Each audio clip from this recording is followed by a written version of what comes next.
If you pay off all of the past due refunds and you keep current, you're not going to have any interest payments at all for the refunds.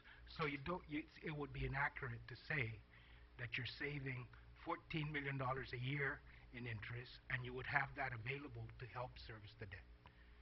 Okay, that's a good point. I mean, we do want to point out that I think right now at the current track for 2011, I think it's at John, if you want to the number for 2011 interest now that's due right now. That is accumulated interest on all of the past due refunds.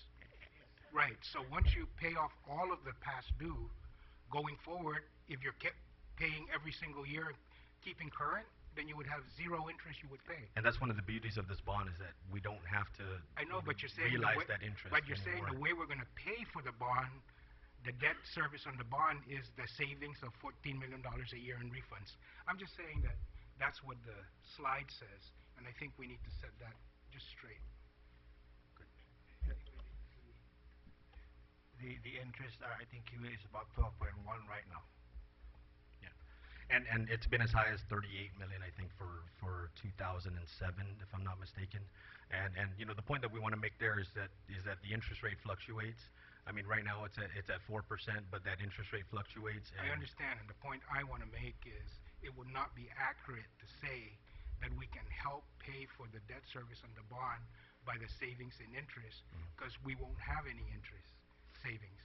Yes, and it's just kind of segue into one of the points that I wanted to make about why we need to act now and why we need to lock in a lower interest rate while the timing is there.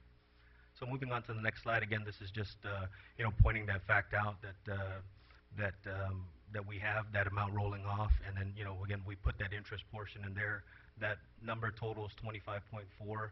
When 2017 rolls around, when full debt service is due on an annual basis, that will come out to 25.6 million. Now, remember that that number escalates to that year, and it doesn't get to the full 25.6 until 2017 with the proposed structure. But Carl, before you go any further, we need to first reconcile if that $14.3 million is money that's going to be available to pay the debt service.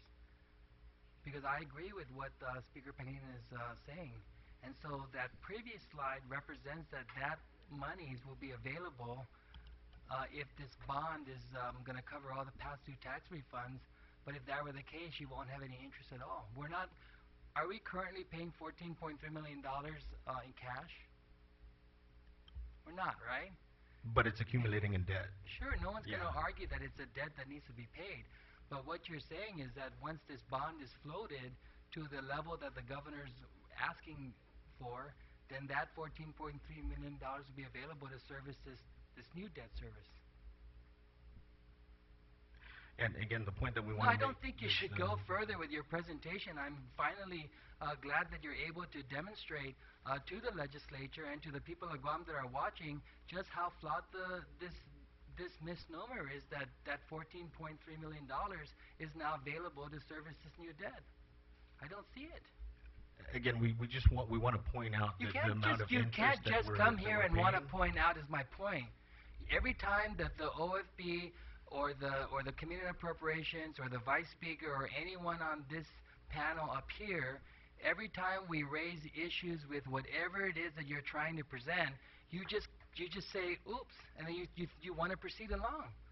I'm saying, Madam Speaker, that we can't proceed with this presentation until we can reconcile if what you're saying is true, that when we pay off this prior year tax refunds, what the governor's asking, is there going to be now $14.3 million that will be available to pay that debt service?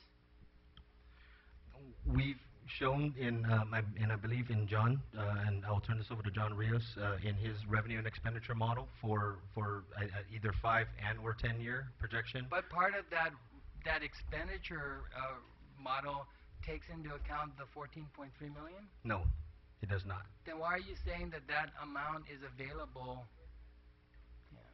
John? Yeah, and that's for the first year. What you also need to look at is that the way this bond is set up, it takes 3 of the 4% in gross receipt tax, and so it's basically 75% of the gross receipt tax. Now, what happens is if you look at, for example, on gross receipt about 240 million a year, you're looking at about, on average, $20 million that is going to come in on gross receipt taxes. Now, 75% of that is roughly 15 million. So on the first month, on the GRT, 15 million is put aside for the debt service. On the second month, only 10 million will be put aside on the second month. That's about 50% of the GRT. And if you go to the next slide, you're saying there's 25.4 million that's available for debt service, but part of that 14.3 million is in that 25.4 million. But Carl, you just said it's not. Well, that's actually just for the first year that this rolls off. Yeah. But you don't count the interest that you owe as money that you can now use that's available to service this new loan. But if you go back to that slide, I thought it said per year. The other slide. One more. Yes. See, put 13. Yeah, per year, and again, you know, we wanted to showcase that. It wouldn't be per year. That's all I'm saying. Okay, It would not be per year. It would be for the first year because you've wiped it out. Not with that one, because that's the paid off debt service or the paid off bond and loan. So that 12 to 13 million a year is that correct? The 12 13 million is the No, he's talking about the interest part. okay, the Yeah. interest part, yeah. You know, Carl, I'm reading that as saves. Yeah. It So it doesn't say yeah. servicing. That's it just it saves that much money. That's Is correct. that what you're trying to say? That's yes. Okay. I know, but then you're And- putting it in the next chart on the 25. You're putting that 14. Correct. But that doesn't say first year. It says per year. You know, and we've run some scenarios, and again, we just want to showcase that amount actually will go up over time at the current pace that we're paying or not paying tax refunds. And you know, again, if we just stayed at the current pace, I mean, over a 30-year period, you know, we're showing interest costs that are well in excess of the 5.5 that we believe the current market conditions can support right now. I didn't understand that, but that's okay. I mean, basically, if we did not get this bond and we just had that liability, had that arrears, and we're paying at the current pace that we're paying tax refunds right now, I mean, the compounded interest over a 30-year time period, I think, would come up to close to $2 billion. I know, and if you only paid 1 million a year, it'd take us 1 billion years to pay the refunds. I think if we paid 8 million a year, I mean a month, then maybe we'll pay it off a little faster. But we'd still be accruing that interest, and we'd still realize that interest expense. If we would remain current going forward, we wouldn't. We would not. Okay, good. Thanks. We both agree on that. Moving on. Again, you know, the question begs why now. I mean, there's been a lot of questions on, you know, there's uncertainty in the U.S. market, there's uncertainty in the global market.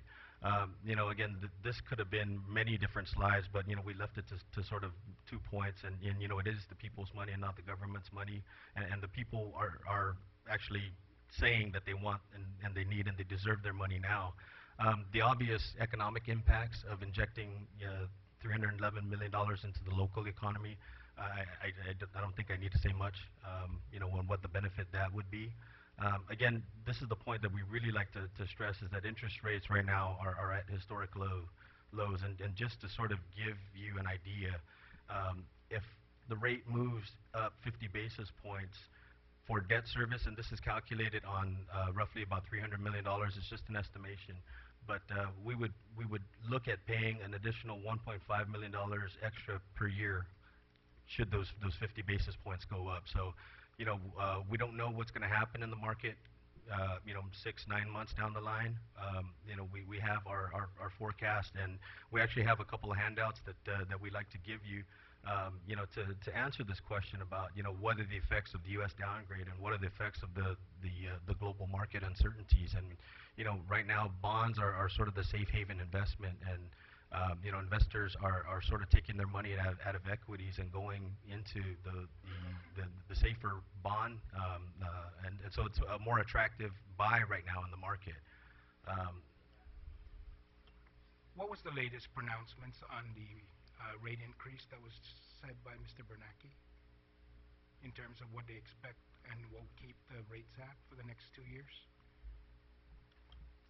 May I have my financial expert chime in on that? I mean, he pays close attention to. You're not paying attention to it? Closer attention to I pay attention to Guam first.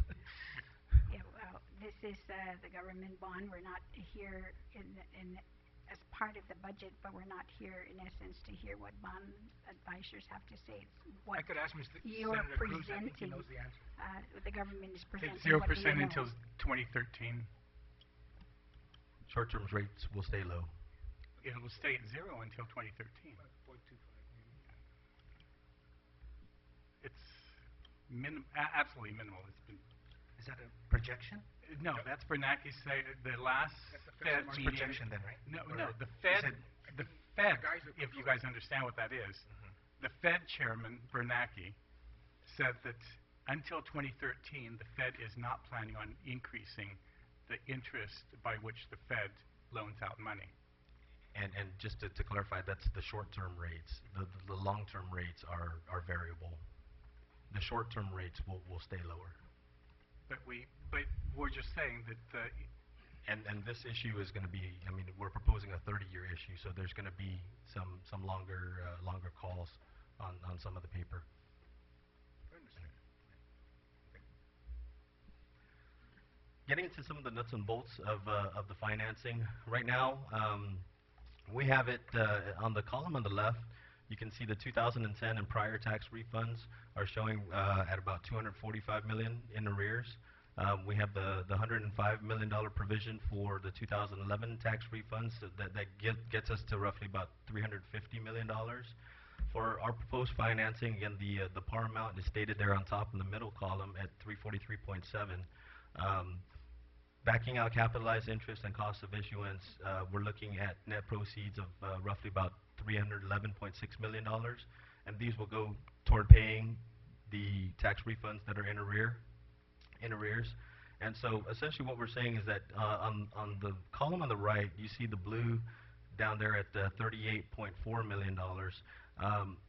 What we're saying is once we get these tax refund monies out, once we pay that off, we are now eligible to receive $30 million in the ACTC reimbursements, and John Camacho has the specifics for that. Now you can't get those reimbursements until the tax refunds are paid, so I mean it's A before B.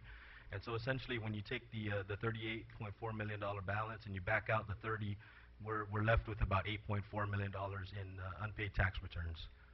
John, this is to pay past due refunds. Has anybody filed a 2000 tax year 11 refund yet? No, I When- guess the program is to anticipate the filing of the 2011. So when would be the first filing? By of January 1st, people will be filing January 2000 1st of 2012. Okay, and so don't we have like a provision in the budget this year to pay those 2011 refunds? Yes, but the program is to actually what we're to looking borrow at. money we don't owe yet. But We're not behind But on the, I guess the program is actually to put us ahead. Oh, Meaning, okay. if we pay off the 2011 next year, for example, Right.